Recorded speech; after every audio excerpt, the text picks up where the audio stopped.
Ah, a gente não começou a escola positivista, né? Não, acho que não. A gente ficou só até a clássica, se eu não me engano. Mas acho que é isso mesmo. Tá. Pronto, gente, já tá gravando, tudo certinho. Deixa eu botar aqui meu fone.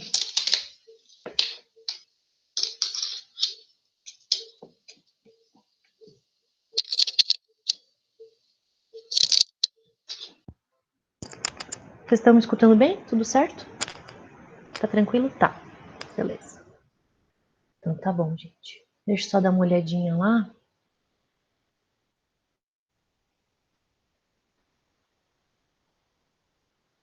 Tá. Bom, no Class já tá atualizado, tá tudo certo a nossa aula. Teve até mais um aluno que entrou agora no grupo. Bom, então podemos ir adiante. Tá. Gente, na semana passada, a gente começou a falar enfim, dos doutrinadores e criminólogos, ou estudiosos, melhor falando, né, que trabalharam com essa perspectiva de estudar o que é o crime e fazer esses estudos criminológicos, desde o período pré-histórico, vamos chamar assim, não no sentido de ser pré-histórico né, dos homens das cavernas, não nesse sentido, mas uma pré-história da criminologia. E aí a gente começou a escola clássica, e foi o que a gente conversou até na semana passada. Aí então, a ideia essa semana, vamos ver como é que a gente vai indo na aula hoje, mas tomara que a gente consiga pelo menos terminar, quem sabe essa primeira aula, é que eu tentei condensar, por isso que é uma aula bem grande, né? Vocês já viram ali que tem 51 slides, então ela é bem compridona.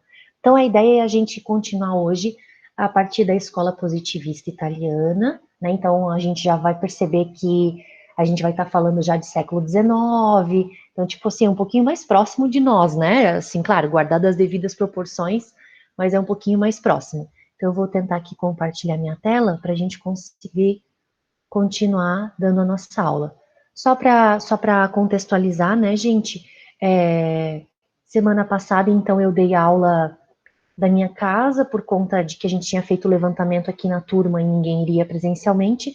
E essa semana, então, a gente está nessa situação, né, de lockdown e vocês devem ter visto a comunicação da faculdade também, que então até semana que vem a gente fica, acredito que seja, porque na verdade feriado é terça, é segunda, né? Dia 21, dia 22, não, é terça, mas enfim, fica meio que até ali o feriado, então, no sentido de aulas remotos. Não sei se vai se prolongar por mais tempo, tá?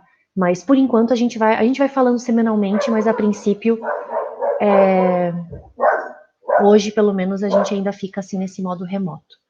Bom, então, gente, na semana passada terminamos então a escala clássica, hoje começamos com a positivista, e eu coloquei essa imagem ali de vários crânios, né, catalogados, dá para ver que às vezes até tem uns números, tem uns escritozinhos na cabeça, e durante o decorrer da aula vocês vão entender o quanto que isso foi importante para o estudo do César e Lombroso, né, até botei já a imagenzinha ali do Lombroso. Mas então vamos lá. Bom, gente, a escola positivista, claro, como um dos grandes precursores, a gente vai ter o César de Lombroso, né, que era um médico, e ele marca uma fase muito antropológica da história da criminologia, né, porque exatamente ele vai fazer o estudo muito assim voltado ao ser humano, sabe? Das características, tanto de tamanho de cabeça, né, fazia a metragem, ainda quando estava a pessoa viva, óbvio, né, tem ali a questão dos crânios, né, obviamente com pessoas já falecidas, mas ele fazia também o estudo de metragem de crânio, ou a questão de, por exemplo, do lóbulo aqui da orelha, se é grudado ou se é aberto, né, se é desgrudado, então isso também fazia uma predisposição para determinados crimes, o tamanho dos dedos da mão, se eram compridos e finos, ou grossos e curtinhos, ou enfim, né, algumas características assim, até mesmo de formato de nariz, boca. É bem interessante assim o quanto eles estudavam, e claro, por isso a questão antropológica e por isso o Lombroso sendo médico, né? Eles buscavam fazer então esse estudo comparativo, e vocês vão ver que esse estudo comparativo era problemático. cheio de críticas depois, né? Mas aí eles pegavam e faziam estudos do tipo assim, quem que tá preso aqui por furto? Aí eles traziam todos os furtadores, né, entre aspas, os furtadores, traz. Aí ele fazia uma análise, pô, tem 50 furtadores aqui preso. Beleza, desses 50, 49 tem o lóbulo da orelha grudado. Aí ele chegava à conclusão, bom, então 90 e tantos por cento dos seres humanos, principalmente homens, né, ainda mais naquela época, né, porque a maioria dos homens que eram presos por questões de crime contra o patrimônio, crime de vingança, ódio, essas coisas, a mulher era mais presa ainda, né, por, sei lá, loucura, até mesmo tinha ainda um pouco de questão de bruxaria, mas aí era levado para outros, era olhado com outros olhos, mais com o olhar da psiquiatria, né, tipo assim, louca. Enfim, então 95% dos presos que foram presos por conta de crime contra o patrimônio tem o lóbulo grudado. Então, portanto, quem tem lóbulo grudado tem uma predisposição para ser furtador. Vocês entendem a loucura, o jeito que ele fazia a pesquisa? Então, era feito dessa forma, por isso já vem a crítica. Bom, mas além do Lombroso, a escola também positivista tinha outros dois precursores, ou que participaram bastante, que foi o Rafael Garofalo e o Henrico Ferri. E o Henrico Ferri, ele era genro do Lombroso. O Garofalo, ele trouxe uma vertente mais jurídica, né, para a escola positivista. Só para lembrar, né, gente, o Lombroso escreveu aquele livro O Homem Delinquente e o Garofalo escreveu Criminologia. E o Henrique Ferri, ele já fez uma vertente assim, ele trouxe uma vertente para a escola positivista mais sociológica. Então ele, vamos dizer assim, ele inovou o que o Lombroso, o sogro dele, escreveu, ele trouxe uma visão mais sociológica. Então, a gente pode dizer que seria uma visão mais ampla, né? Porque, apesar de que, não que a antropologia seja mais restrita do que a sociologia, mas o Lombroso estudava muito, assim, o ser humano, uma coisa muito mais física, como é que eu posso... De aparência, né? Da parte de aparência. Enquanto que o Henrique Ferri trabalhava mais com uma vertente mais social, de relações sociais, onde a pessoa vivia, e ele escreveu aquele livro ali, Sociologia Criminale. Então, assim, a linha de pensamento desses criminólogos eram que a criminalidade ela é considerada um fenômeno natural, tá? Mas por uma causa determinada. E aí cada um vai determinar quais que seriam, né? Vai pesquisar quais que seriam essas causas determinadas. Uma predisposição, uma genética, onde convive, familiares, aí a gente vai para essas questões. A criminologia deve explicar essas causas do delito e prever meios de combatê-lo. Até tá errado ali criminologia, né, gente? Na verdade, tá errado, né? Opa. Criminologia. Bom, então, quase que pela primeira vez começa a se utilizar essa expressão criminologia. A criminologia começa a ser realmente uma ciência, né? E o pessoal da escola positivista é considerado realmente assim como expoentes nessa visão criminológica e utilizando essa expressão, a criminologia, né? Então, tanto que o Garofalo coloca o livro dele e intitula como criminologia.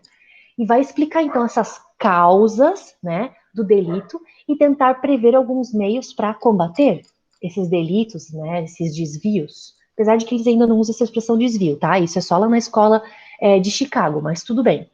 Mas só para vocês saberem, né, que existe, porque a mulher quando fica, tipo, louca, entre aspas, né, ou tem surtos psicóticos, ou simplesmente colocam isso como suposições, né, a gente poderia considerar como um desvio e não como um crime. Por isso que é importante colocar não só o desvio, o crime em si. E eles entendem que a pena deve ser aplicada com o fim de retribuição, né? Mas em razão da periculosidade do delinquente. Então, assim, pela primeira vez aparece essa palavra da periculosidade, né? E para vocês entenderem que interessante isso, que até hoje, alguns juízes da vara criminal, juizado nem tanto, mas especialmente das varas criminais, ainda fundamentam algumas decisões judiciais, tendo por base uma teórica, suposta aura de periculosidade daquela pessoa. Vocês já devem ter ouvido falar aquelas expressões assim: ah, esse indivíduo é afeto, né, afetado pelo crime. Ele tem uma palavra, estou tentando lembrar agora, gente. Não é afetado, não é feto. Ele é afeitio, tem um feitio voltado para a vida criminosa, uma coisa assim, sabe? Mas eu acho que vocês entenderam o que eu quis dizer, né? Que se utiliza então nas sentenças condenatórias, por óbvio, para justificar, então, de repente, uma pena mais grave, uma pena maior, ao invés de utilizar, por exemplo, um mínimo legal, que essa pessoa ela é voltada para a vida delitiva. Ou como colocou ali, né, o indúbio pro società, que não é nem mesmo um princípio, né, simplesmente é algo que os promotores de justiça vêm utilizando como base para, de repente, pronunciar, né, indicar a pronúncia do réu, né, ou então dentro lá no momento das alegações do tribunal do júri também utiliza isso, como proteção da sociedade, peço então a condenação, sendo que às vezes nem tem prova suficiente para tal, né? Então se questiona muito essa questão. Então, assim, gente, a origem é aqui, é na escola positivista ou positiva, lá da Itália, que usava muito essa questão de uma característica, né, dessa razão de periculosidade de um delinquente para poder aplicar uma determinada pena, né? Então, bem como se colocou ali no final, né, um instrumento de defesa social. Mas aí, gente, apesar do Lombroso ter sido um mega expoente do positivismo, né, ou dessa escola positivista, por ser esse médico italiano bem conhecido, ao mesmo tempo, uh, ele recebeu muitas críticas. No começo, sim, ele foi muito aclamado e tal. Finalmente alguém para justificar as causas, né, do porquê que se comete crime. Tanto que, olha só, não sei se vocês conseguem observar, mas ele colocava essas imagens nos jornais para publicar e mostrar, olha, esse daqui são, né, tanto, isso é desenho, né, gente? Desenho, então, de características criminosas, ou pessoas que tinham sido incriminadas por determinado fato. Então, eles colocavam isso, né, nos jornais. Até aqui tem até a expressão, né, crimes políticos. Então, alguns revolucionários da época, a gente está falando ali de meados de final do século XIX. Então a gente sabe que, poxa, meados para final do século XIX a gente tem muita alteração, né? A gente tem vários países que começam a entrar num processo de democratização. Tudo bem, isso é bem mais longe para o Brasil, mas na Europa sim. A gente já começa a entrar num processo de discussão acadêmica. Enfim, então é bacana que até tem ali a imagem, tem uma mulher. Vocês conseguem identificar? Tem uma mulher assim, bem no cantinho direito, né? Ali, com a roupinha ali, branquinha, vestidinho, tal, com o cabelo preso. Então tem uma mulher ainda ali na identificação. Então ele publicava isso, né? A partir das pesquisas que ele fazia nos manicômios, nos presídios, né? Nesses lugares de enclausuramento. Então ele pegava, fazia os desenhos, ou mandava um desenhista, daí eu confesso que eu não sei se era ele mesmo que desenhava, ou em algum ilustrista, e fazia então essa perspectiva morfológica, né, de aparência. Então por isso que ele era responsável pelos estudos do homem e da mulher, mas exatamente nesse aspecto então morfológico. E ele vai trazer uma perspectiva muito pré-determinista, sabe? No sentido de que, poxa, as pessoas por terem essas determinadas características morfológicas, colocavam. Tu tá levantando a mão? Só. Não, acho que deu uma travada no vídeo aqui. Mas qualquer coisa pode abrir, fica à vontade para falar, viu, gente?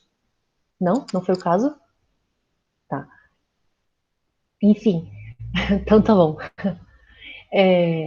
Esse pré-determinismo vai trazer base para muitas decisões judiciais daquela época, no sentido de prender pessoas, às vezes simplesmente porque tinham determinadas características, sei lá, uma medida de cabeça, é tipo um Minority Report. Vocês lembram desse filme, gente, do Tom Cruise? É um filme já antigão, se não me engano, acho que até da década de 90, final de 90, início dos anos 2000.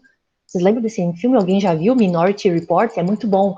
Ó, fica aí dica então pro final de semana, já deve ter até no YouTube liberado. Deixa eu escrever aqui no chat. Mas acho que não tem muito que errar, né?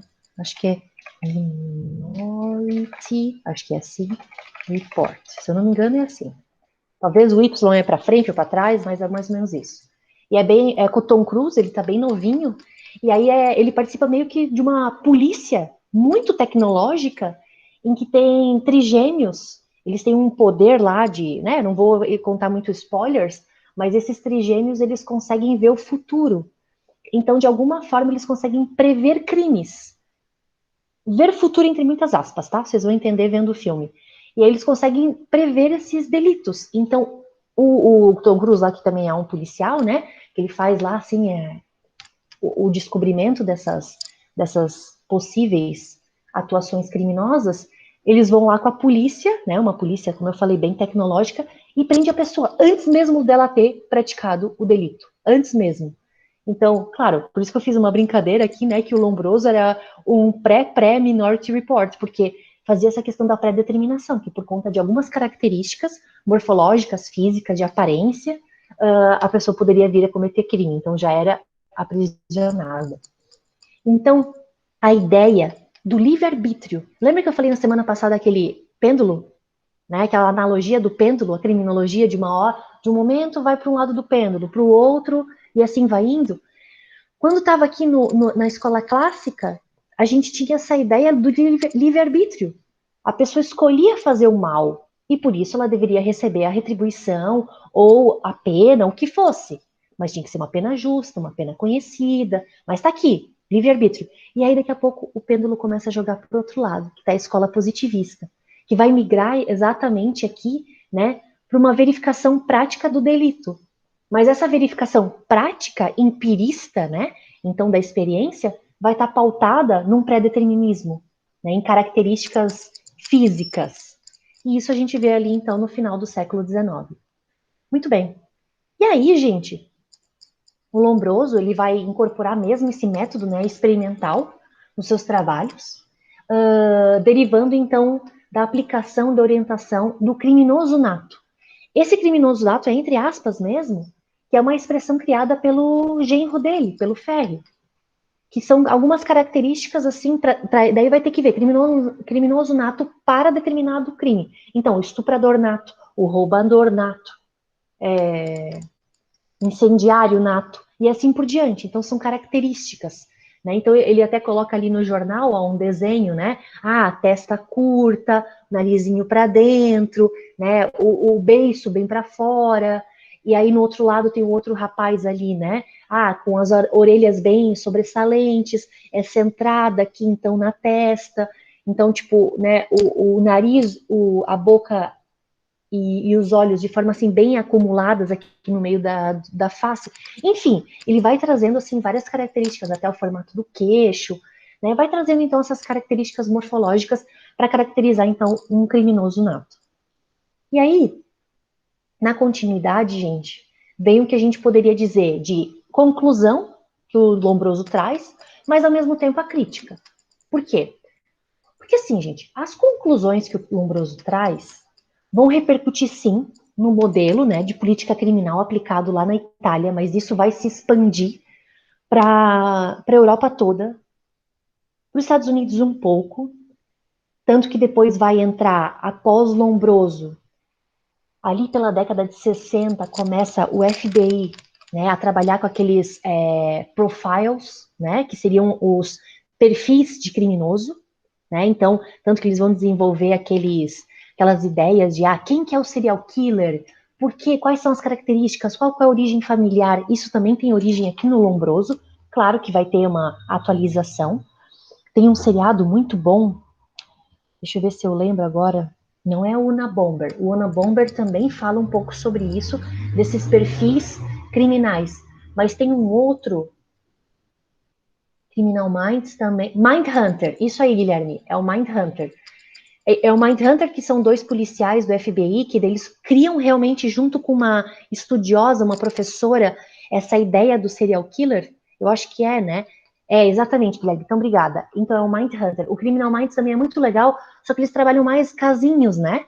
Enquanto que o Mindhunter, realmente, assim, a gente percebe muito mais a trajetória desses policiais, que eles vão nas penitenciárias, fazem entrevistas com esses serial killers. Isso, exatamente. É bem legal. Eu achei até que ia ter a continuidade. Eu acho que, não sei se da temporada 3, não sei se foi 2 temporadas, mas enfim, é bem bacana porque a gente percebe assim que uh, a base. Eu também, Guilherme, estou esperando, achei muito bacana. A base desse estudo que foi desenvolvido e dessas pesquisas nos Estados Unidos teve como origem a questão do Lombroso. Se vocês assistirem esse filme, esse seriado, ou se já assistiram, prestem atenção nas falas da professora. A professora que vem auxiliar eles, se eu não me engano, eu acho que até é mais pra frente, não é nos primeiros episódios, ela tem uma pegada bem lombrosiana. Bom, e tem um outro negócio que eu ia mencionar pra vocês. Ah, tá. Beleza, teve influência na Europa, teve influência nos Estados Unidos, um pouco mais pra frente. E eu não sei se vocês lembram, a professora que, né, que fala as coisas, mas não lembra os nomes. Mas vamos lá, vocês me ajudam, porque daí eu participo aí junto. Tem um seriado que passou, acho que já faz uns 2 anos, mas daí foi na TV Globo mesmo. Eu não vi muito o seriado completo, mas se passa no Nordeste, se eu não me engano, o nome do seriado é Duas Irmãs, mas eu não tenho certeza absoluta se é esse o nome. E aí tem um dos episódios dessas duas irmãs, se passa no Nordeste mesmo. Eu acho que começa, o seriado se passa assim no início do século 20, anos 20, por ali. E aí tem um momento que o sogro de uma das irmãs pega ela. Eu acho que elas cometeram algum crime, alguma coisa assim. Eu não sei porque eu não vi o seriado todo, mas eu vi aquele episódio que me chamou a atenção. E o delegado puxa a Nora, então, para o escritório ali dele e mede a cabeça dela. E aí, como teoricamente ela teria cometido alguma coisa, não sei se um delito, alguma coisa assim, eu sei que ela tem um sentimento de culpa com ela.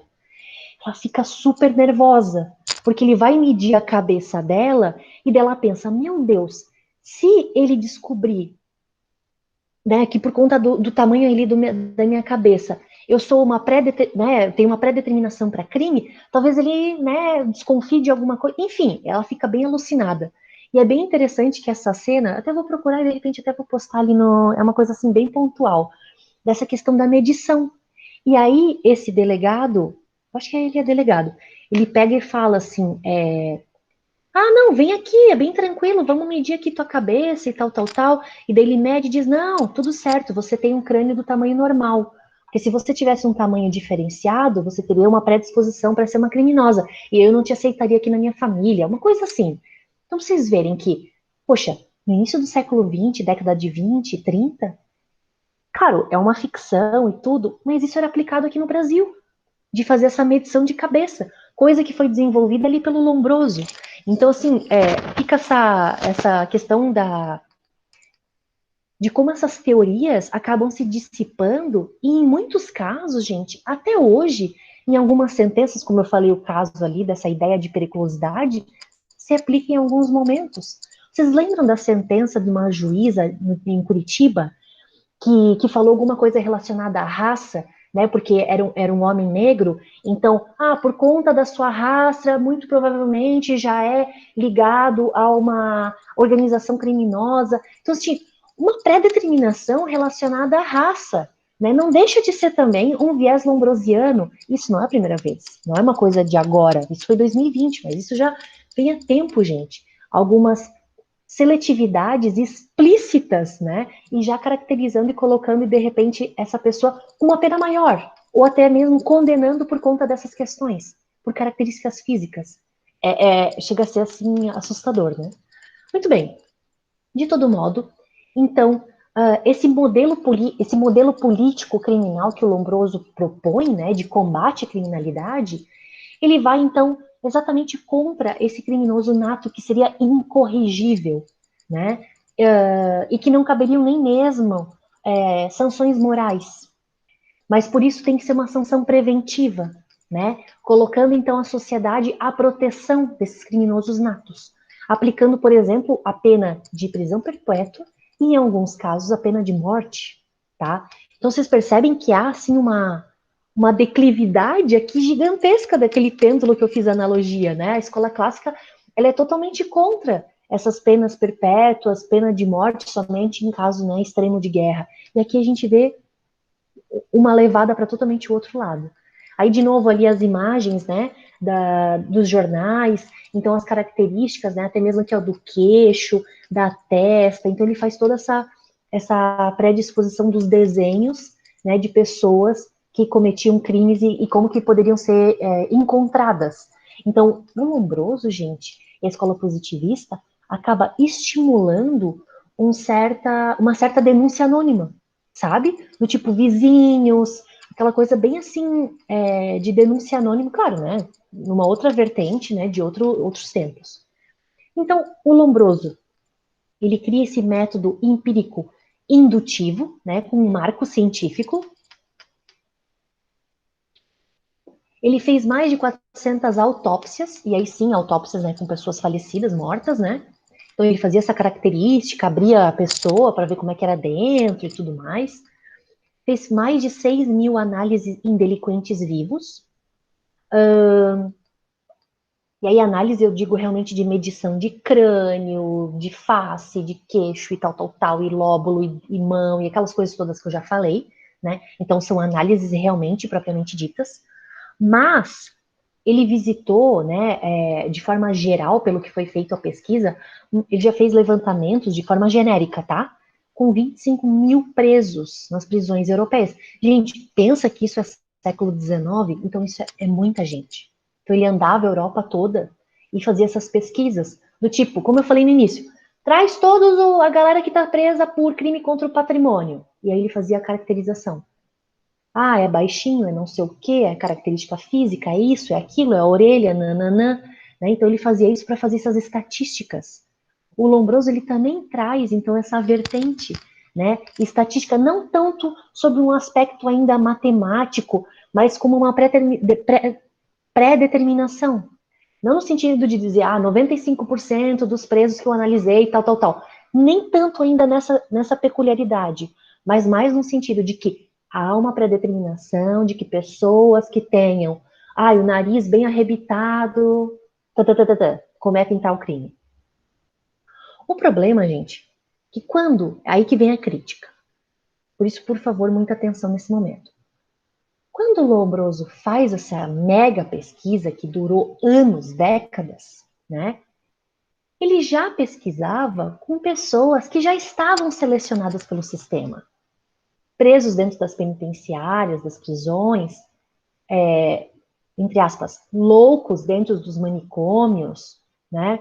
Enfim, pessoas que já estavam dentro do sistema, de algum sistema de aprisionamento. Vou aqui generalizar, tá? No caso, ele não trabalhava com escolas, diferente do Foucault, né, que lá para o século XX, ali, década de 60, 70, 80, trabalha também com conventos e escolas, que não deixa de ser instituições totais, que ele chama, né? Que tem essas regras, né, de que você quase que perde a tua identidade de Cristiane Heloísa Calbi, não, você se torna um número, né? Não é mais a Maria Cláudia Colato da Costa, não, agora é a 25, 25, não. Tô generalizando aqui, né? Mas assim, você perde a tua identidade, você perde teu vínculo de família, de nome. Então, essas instituições totais que o Michel Foucault, né, que também é um francês, então, trabalha, e depois também já vou lembrar do nome dela. Ela alemã, uma filósofa alemã, Hannah Arendt, ela também trabalha com as instituições totais, até porque ela era judia, foi presa, né, pelo sistema nazista, então ela também trabalha com essas questões, mas daí é mais para frente. Mas os críticos que verificaram as pesquisas do Lombroso perceberam que ele trabalhava com pessoas já selecionadas pelo sistema, né? Então, eram pessoas que já estavam no sistema carcerário, mesmo que fosse dentro das delegacias da época, né? Então, que ainda não tivessem ido para as penitenciárias, mas ainda assim, então já eram pessoas selecionadas. Então, aí vai a grande crítica, né? Ele não fazia pesquisas de forma ampla. Então, como que tu pode fazer uma pré-determinação morfológica, sendo que tu já pega pessoas dentro do sistema. Vou dar um exemplo para vocês entenderem o que eu estou querendo dizer com essa crítica. Se eu utilizasse o mesmo método do Lombroso para o nosso sistema carcerário brasileiro, qual é a conclusão que a gente poderia chegar? Que homens, jovens, negros, ou eu poderia dizer não brancos, né, para a gente não poder generalizar, porque eu sei que tem pessoas que se autodeterminam ainda como, por exemplo, pardos, são os maiores criminosos do nosso país. Entenderam? Olha só que... Maiores quantidade, né, professora? Oi? Maiores em quantidade carcerária, né? Isso, exatamente. Sim, maior em quantidade. É isso que eu estou levantando. Então, olha como isso é perigoso. Porque daí eu vou estar pesquisando só dentro do sistema carcerário. Então, quem cai no sistema no Brasil, a grande maioria, se vocês forem utilizar, por exemplo, as pesquisas do Infopem, né, IPEA, como é que é o nome daquela pesquisa da violência? Guia Violência, não é Guia de Violência, é Relatório de Violência, acho que é mais ou menos assim, né? Então, um relatório lá de violência anual, se vocês forem verificar, mais de 50% são super jovens, né? Entre ali 18 e 30 anos, nem chega a isso. De forma geral, 70, olha só, eu nem sabia os dados super mega atualizados de 2020. Perfeito, saiu agora, né? Normalmente sai ali por março, abril, referente ao ano anterior, claro. São super jovens, baixíssima alfabetização, né? Educação, assim, infelizmente, normalmente é muito baixa. Então, classes muito vulneráveis. Então, daí você, com isso, tu pode afirmar que os maiores criminosos, eu estou super generalizando aqui, tá? Os maiores criminosos são essa categoria? A gente não pode afirmar isso com certeza, né? São pessoas que caem no sistema, mas não necessariamente a gente pode dizer que, por conta disso, todo jovem, todo né, que tenha baixa escolaridade, todo não branco, vai ser criminoso necessariamente. Entende? É uma pré-determinação que não tem como a gente seguir isso como regra. A gente pode colocar como estatística, que infelizmente, né, nesse caso, chega ali a 78%. Então, para vocês verem como isso é perigoso quando a gente traz isso, né, para a nossa realidade. Aí, gente, dentro dessa ideia dos positivistas, surgiram algumas vertentes, né, e subcategorias dentro dos positivistas, e eu acho muito legal essas pseudociências, que é, por exemplo, os frenólogos, e o Lombroso não deixa de ser um frenólogo, porque realmente ele fazia esse estudo aqui, né, dos traços do crânio, tá vendo essas subdivisões, né, que é voltada para a psiquiatria até mesmo. Né? Ah, tem um afundamento aqui nesse lado, então isso vai desenvolver uma, sei lá, uma esquizofrenia. Então eles colocavam algumas questões nessas divisões. E aí é bacana falar ainda dessa questão da frenologia, que eles falavam que o cérebro em si, né, aquela massa, né, aquela coisa cheia que parece um monte de minhoquinha, o cérebro em si, não a caixa craniana, o que tem dentro, o cérebro em si, ele tem um peso. Quando a pessoa morre, nessa época, o Lombroso fez aquelas autópsias que eu falei para vocês, e uma das maiores preocupações dele, vocês vão entender por que eu estou falando disso logo mais, era abrir então a caixa craniana, pegar o cérebro e pesar. Por quê? Porque dele fazer uma relação de que o peso, quando era baixo para um homem, representava que ele tinha alguma tendência também criminosa. Só que como ele pesquisava só praticamente pessoas dentro já do sistema, isso já, o José botou ali, 66 negros na análise de 2019, peraí que saiu aqui o chat para mim. Um aumento de 14% em 15 anos. Sim, isso mesmo, José. Às vezes a gente vai se questionar isso um pouquinho mais para frente, tá? Dessa seletividade, dessa questão de raça, gênero, classe, crime, que a gente chama isso de não é interdisciplinariedade, daqui a pouco vem a palavra, mas tem a interseccionalidade criminal. A gente vai estudar isso um pouquinho mais para frente. Mas a gente vai se perguntar, será que eles caem mais rápido no sistema? Será que são mais criminosos? Será que é a justiça que olha com um olhar mais condenador e punitivista? Então a gente começa a se questionar nisso, né? Mas isso a gente vai... Calma, calma, não vamos se desesperar, vamos chegar nisso. Tá, onde é que eu tava? No peso, né, do cérebro. E aí ele afirmava nas pesquisas dele que quanto mais leve o cérebro, principalmente dos homens, ou seja, mais próximo do peso da mulher, porque normalmente o cérebro da mulher é um pouquinho, é uma pequeníssima porcentagem, é um pouco mais leve, mas a gente tem mais neurônios do que o homem em quantidade, né? Dizem, isso eu estou dizendo que é verdade, tá, gente? Podem pesquisar aí por aí, que é real. Mas daí ele colocava que quanto mais próximo da mulher, claro, daí já tem todo um preconceito, nem vou entrar nisso, significava que o homem tinha mais tendência para o crime.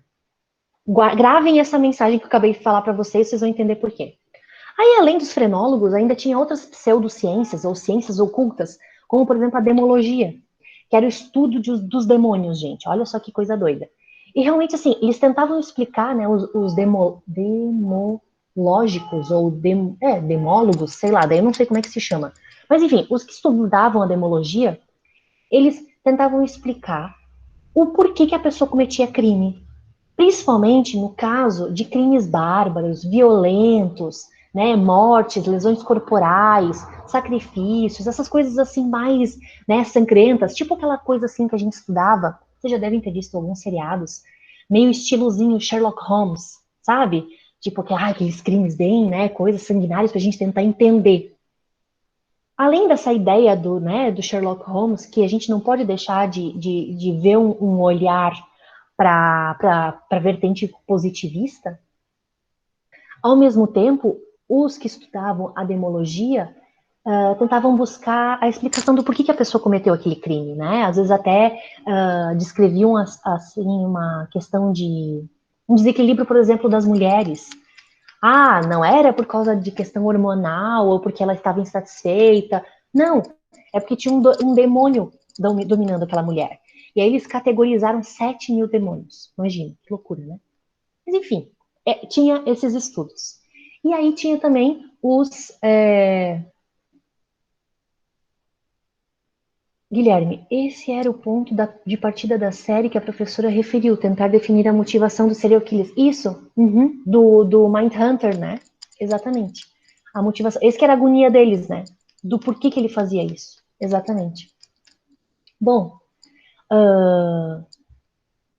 além dos frenólogos, dessa galera que estudava essas pseudociências, né, da demologia, também tinham os fisionomistas, então estudavam essa questão da aparência. E a gente não pode também deixar de dizer que o Lombroso, ele era também um fisionomista, né, que estudava, então, essa questão da aparência.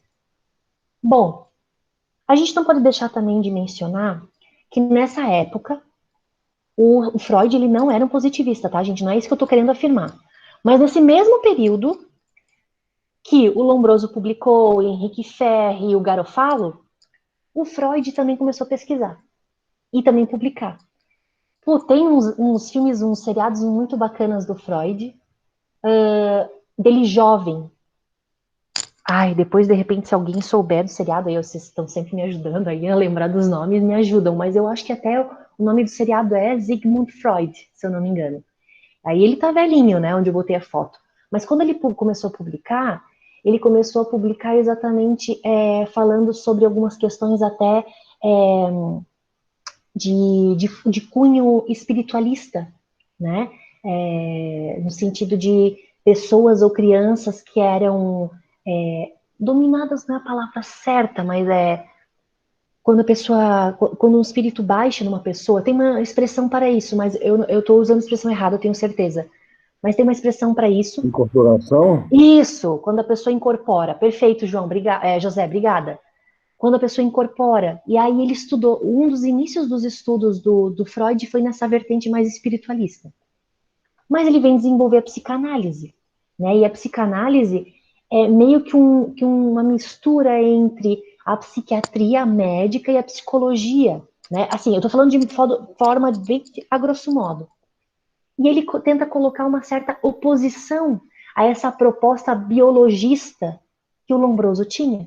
Né? Então ele vai enfrentar um pouco, de certa forma, o Lombroso, né? Porque ele vai trazer uma proposta muito mais de análise psicanalítica, né? Tanto que ele vai trazer essa questão da psicanálise, que sabe aquela ideia de tu sentar num sofazinho, olhar para cima, e aí tu não olha para o psicólogo, né? Tu vai conversando, pensando na vida, olhando para cima, tentando se auto-resolver, tu fala, fala, fala, fala. Até hoje se utiliza muito ainda essa perspectiva de psicanálise. Claro que muito mais moderna, já se atualizou muito. Mas é legal que o Freud ele vai trazer um embasamento para uma criminologia psicanalista, né, que vai estudar então também as causas. E quando a gente diz causa, tem um nome bonito para isso, gente. A gente vai buscar a etiologia do crime. Vocês vão ver isso em alguns lugares, tá? Então, a busca etiológica do crime é buscar as causas, as motivações, tá? Então, grave esse nome aí, etiologia, que é bem importante. Uma outra hora a gente vai trabalhar com isso. Vamos continuar trabalhando, né? O Ferri, como eu falei para vocês, né, ele vai publicar ali, né, final do século XIX até início do século XX.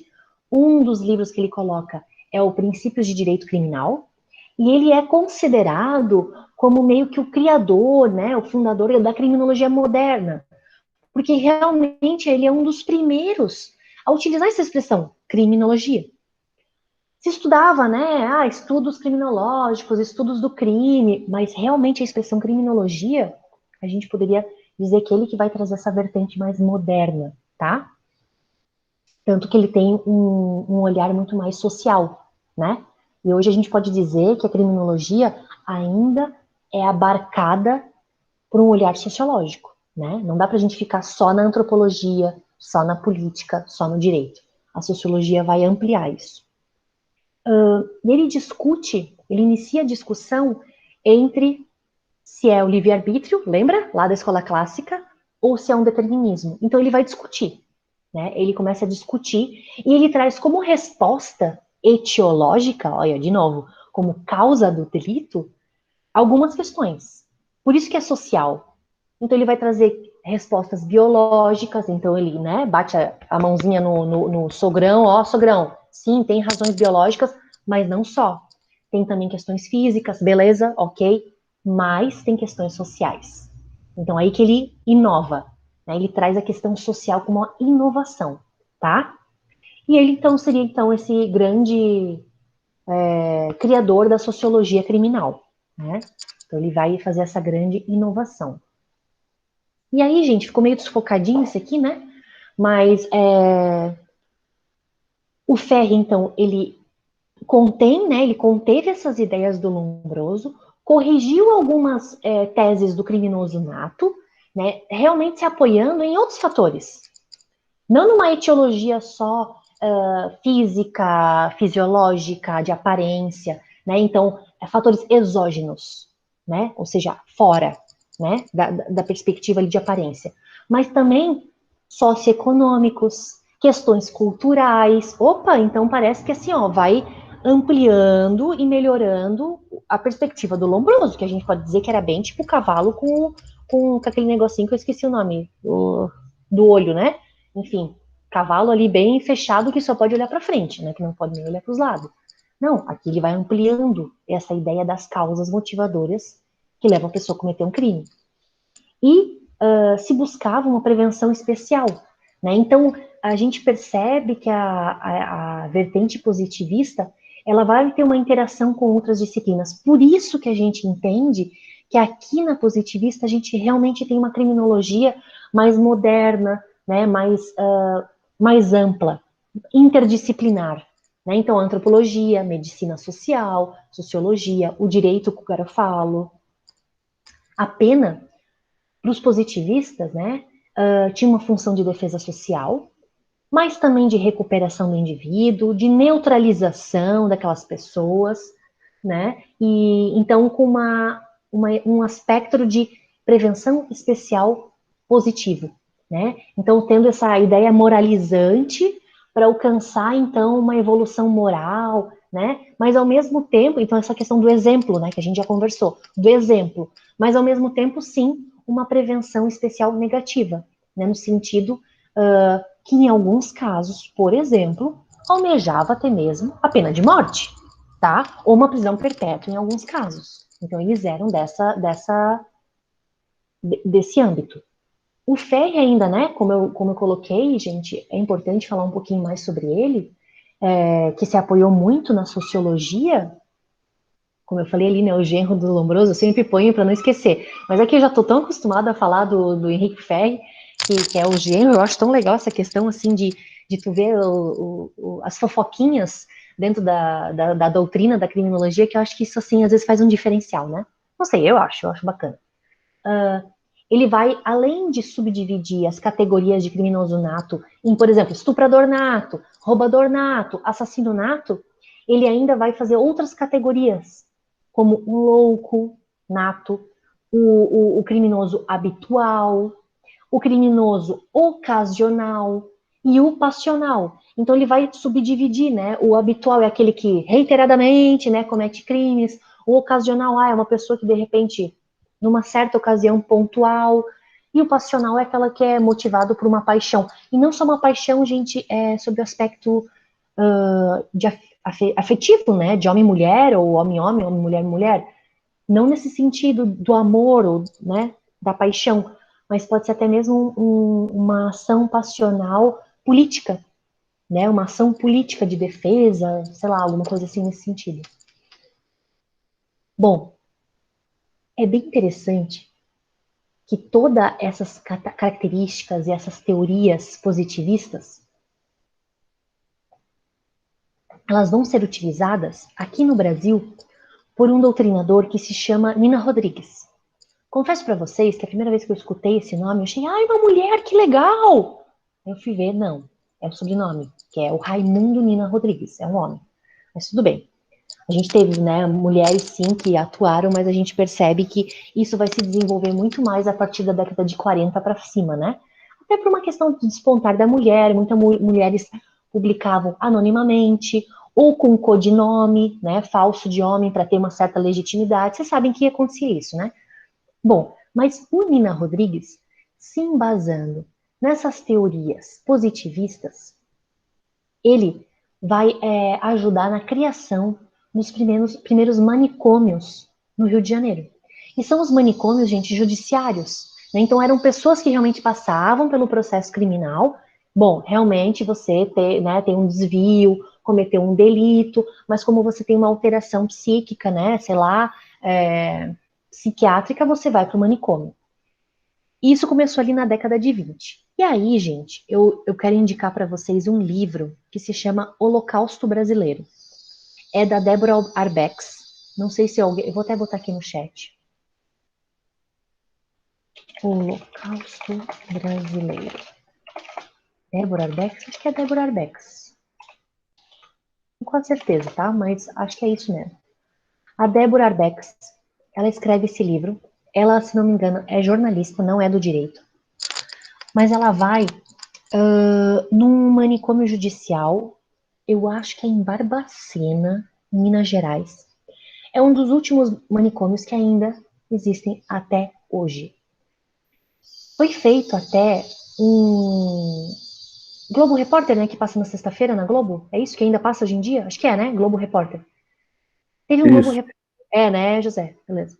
Faz tanto tempo, eu tenho assistido muito pouco Globo. Vez e outra um Jornal Nacional, mas muito pouco.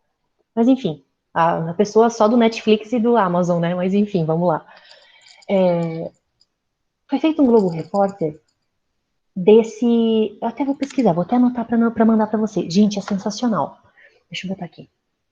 Manicômio, Minas Gerais. Foi feito então esse programa, nesse manicômio. É assim, ó, é cenas degradantes. É assim, dá uma coisa de ver.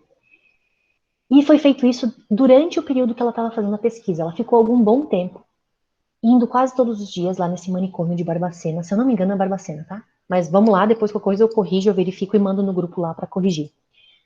E, e aí lá ela percebeu assim que tinha pessoas presas simplesmente, filhos que davam muita incomodação para os pais. Não eram pessoas que tinham cometido crime. Porque era muito superativo, né? Hiperativo, ia para o manicômio. Mulheres que eram que o marido não queria mais. Tava com a amante, queria ficar com a amante. O marido dizia que era louca. Médico dava um atestado, mandava para o manicômio. Mulher engravidava fora do casamento, ia para o manicômio. Pessoas com alguma síndrome que poderia tranquilamente viver em sociedade, por exemplo, síndrome de Down, né, que hoje em dia assim é bem, meu Deus, super tranquilo, né?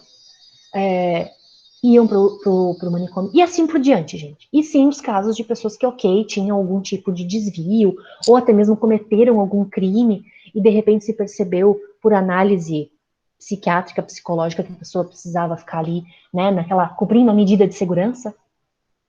Gente, é de um tudo. São casos, assim, chocantes. Por que eu tô falando isso? Porque no início dos anos 2000, começou um movimento no Brasil de desmantelamento dessas instituições totais, né? De que as pessoas não sejam mais encarceradas, que as pessoas sejam tratadas em casa, a não ser quando tem uns surtos, aí de repente vai para um hospital psiquiátrico, mas vai lá, resolve surto, volta para casa, sabe? E claro que eu tô falando isso principalmente não nos casos de pessoas que cometem, de repente, crimes bárbaros, tal. Ah, é um serial killer, tem todo aquele debate, né? É um serial killer, mas ele é inimputável ou não é? Ou é imputável? Enfim. E aí a gente tem que ver que situação que é essa e qual que é a solução para se dar. Mas, de toda forma, existe um movimento muito grande. Se eu não me engano, é a partir de 2001 ou 2011. É algo muito recente, tá, gente? Tem menos de 20 anos. Que houve toda essa questão de realmente de acabar com os manicômios. Mas o que aconteceu? Beleza, vamos acabar com os manicômios. E põe aonde essa gente? Às vezes, já morreu todo mundo da família. Ou a família não tem condições de ficar com essa pessoa. Porque a pessoa já está tão acostumada, tá 20, 30, 40, tinha gente que estava há 50 anos, gente, que foi preso quando era, tipo, adolescente. E adolescente eu não estou dizendo com 18 anos, tá? Eu estou dizendo adolescente com 12, 13 anos. Como eu falei dos casos de adolescente que eram muito hiperativos e iam para o manicômio, porque os pais não davam conta. Aí a pessoa estava lá com 60 anos de idade. Mas por que o senhor está aqui? Ah, não, nem sei. Aí ela ia lá nos registros por causa disso. É chocante. Então tem tanto livro, Holocausto Brasileiro, como tem também a questão do seriado, o episódio lá do Globo Repórter que fala sobre isso. Bastante interessante. E isso, gente, foi criado com base na escola positivista, sabe? Tendo como base, então, esses estudos criminológicos da escola do Lombroso, do Ferri e do Garofalo. E o Nina Rodrigues é um desses que se utilizou disso para ajudar na construção desses manicômios. O Nina Rodrigues, ele escreveu um livro que se hoje a gente for avaliar e a gente vai fazer um trabalhinho quando a gente terminar essa aula, com certeza. Ah, a gente vai terminar hoje, com certeza. Eu já vou passar depois para vocês com o texto do Nina Rodrigues. Ele faz um. Ele fala muito sobre a questão. Ele era partidário de que deveria ter dois códigos penais: um para os negros e um para os brancos. Olha só. Porque ele entendia que tinham raças mais e menos evoluídas. E como as raças não brancas, ele coloca os indígenas junto nos não brancos, tá? Eles eram menos evoluídos, eles tinham que cumprir uma pena menor. Porque eles faziam aquilo, eles cometiam aquele crime, porque eles não tinham um desenvolvimento mental tão bom, né, ou tão evoluído quanto os brancos, descendentes de europeus. Então, ele entendia que tinha que ter dois códigos. E ainda, né, no caso, os não brancos tinham que ter uma pena menor. Então, é uma loucura, né? Tipo, é umas coisas assim, vocês percebem assim um viés super mega preconceituoso.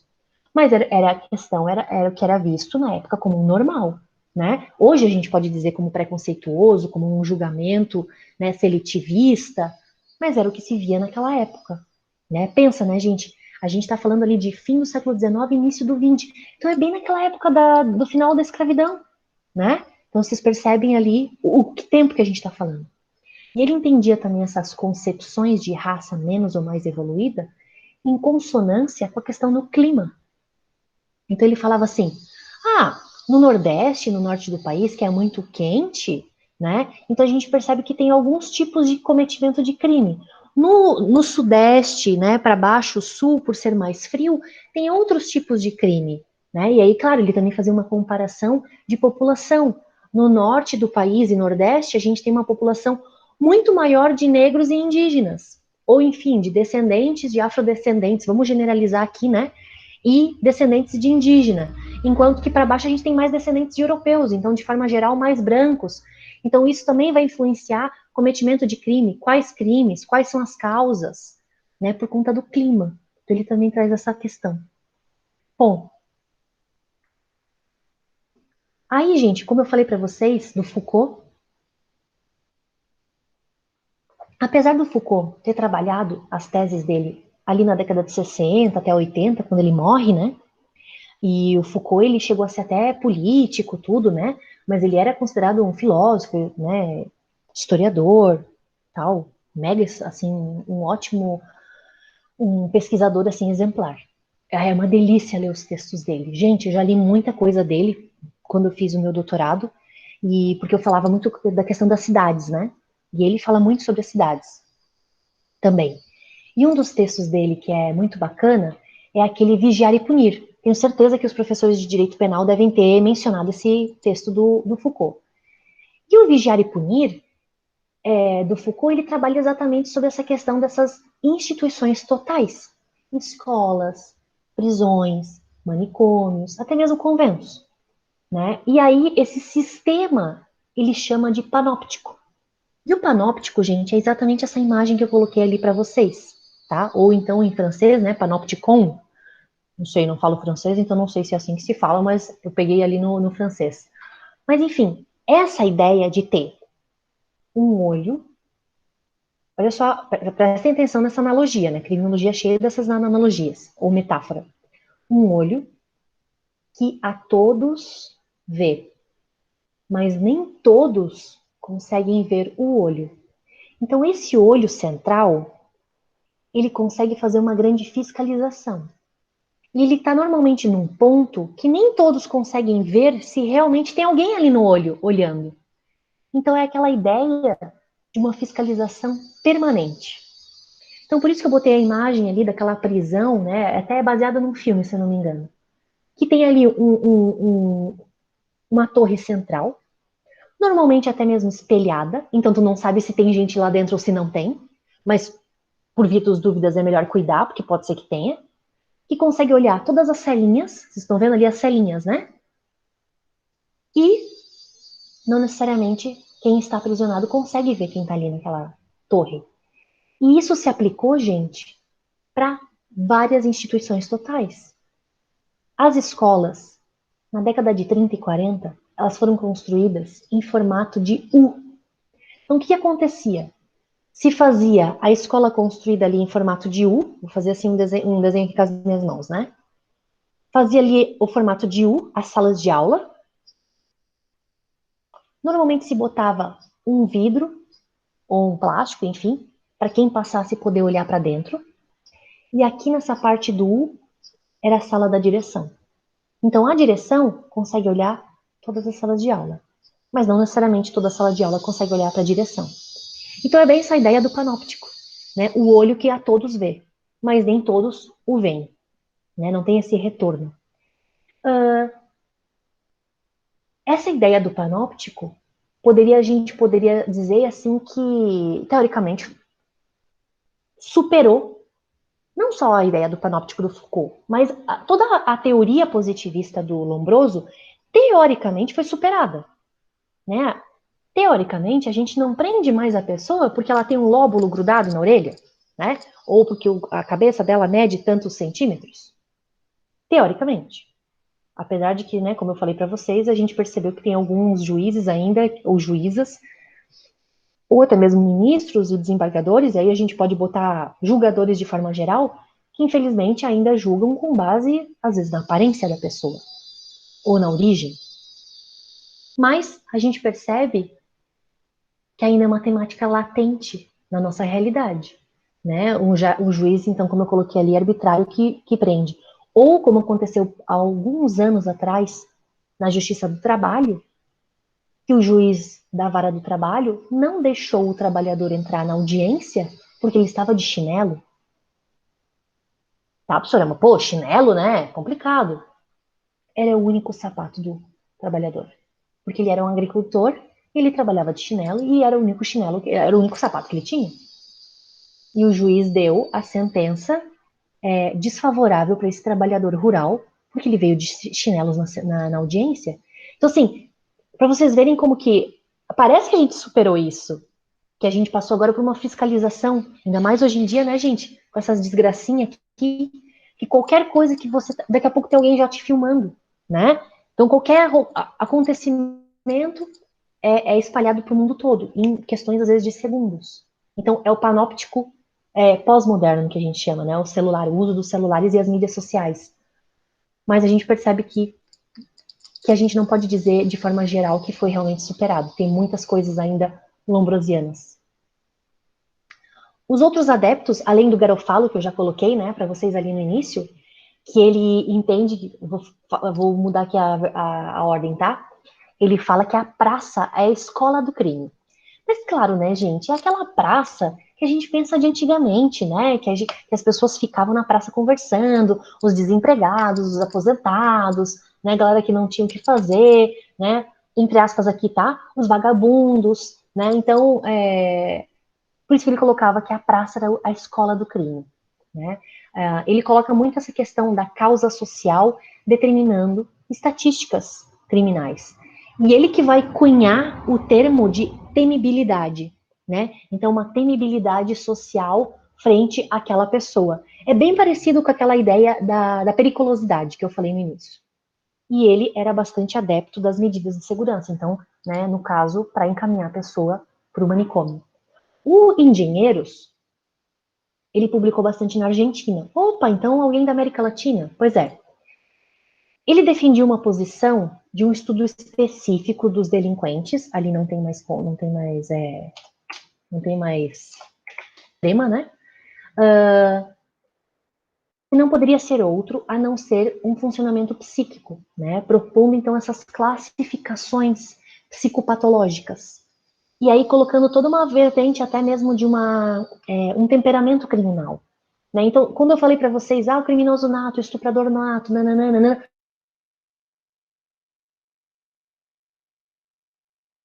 que o delinquente, ele sofre de alguma síndrome psicológica, né? E que gera isso uma certa degeneração naquele ser humano.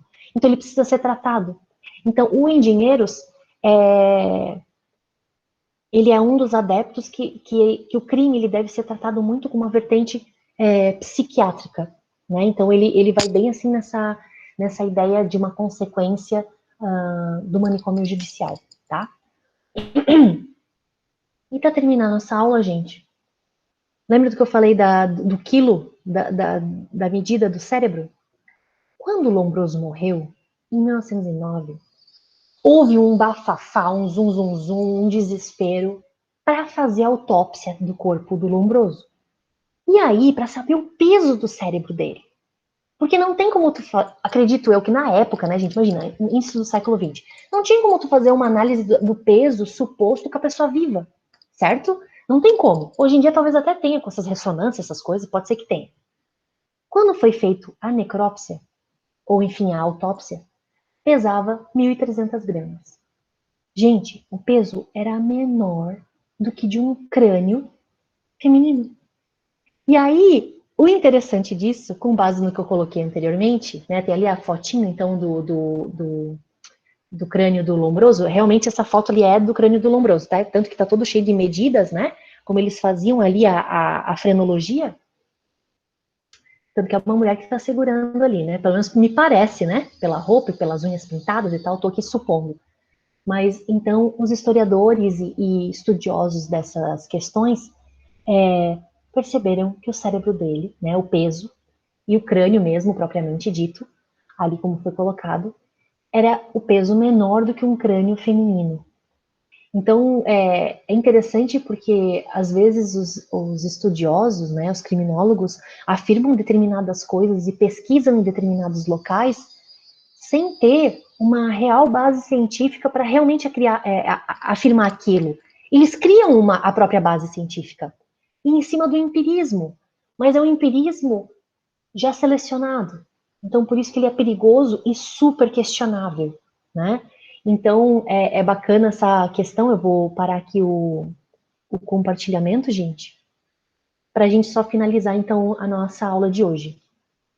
Bom, pessoal, terminada essa questão da escola positivista, sim, semana que vem a gente continua, daí a gente vai entrar nas escolas sociológicas, que eu acho que é bem mais assim, bem mais o nosso dia a dia. Não que as outras escolas não sejam, mas eu percebo assim que há uma... A gente consegue perceber assim mais próximo da nossa realidade. E aí eu vou mandar, hoje de tarde, no máximo, eu mando para vocês, a atividade que nós vamos fazer, então, referente ao Nina Rodrigues, tá? Que é bem bacana, eu vou mandar um textozinho, um vídeo, e aí eu quero que vocês façam uma resenha. Gente, é uma resenha, uma página no máximo, tá? Podem fazer em duplas, trios, tranquilo, quem quiser aí fazer os grupinhos, podem fazer. Querem criar os grupos lá no grupo do WhatsApp? Podem fazer, à vontade, tá? Quem quiser entregar individual também, tudo bem. Mas então é uma resenha. Ai, professora, eu nunca fiz uma resenha na minha vida. Criatura, joga no Google, resenha crítica, como fazer. Brincadeira à parte, eu ajudo vocês, claro. Mas é a ideia de vocês lerem um texto, né? Assistirem um vídeo. É um texto pequenininho, não é muito grande. E daí vocês podem colocar, né, num primeiro parágrafo, olha, o texto fala sobre isso, o vídeo fala sobre isso, e minhas considerações são essas. E aí vocês escrevem. Gente, é sobre um aspecto opinativo. Sim, opinião. Coisas que vocês viram nas aulas, coisas que vocês já vivenciaram na experiência de vocês de estágio, de trabalho, coisas que vocês pensam com a cabeça de quase juristas que vocês têm, entende? É claro que não é assim, eu acho muito legal isso. Não, não nessa questão de opinativo, né, gente? É uma opinião crítica, né? Então, isso é uma resenha crítica, de forma bem simples, bem boba, até do jeito que eu falei aqui. Não precisa ser mais do que uma página. Ah, a professora passou para 2 páginas. Tudo bem, mas no máximo, então, a ideia ali, né, 1, 2 páginas. Não precisa ser mais do que isso, tá? E aí, essa é a nossa primeira atividade. Vai valer 5 pontos na nossa N1, tá bom? Então, a ideia é essa, gente. Finalizamos aqui. Alguém ficou com alguma dúvida?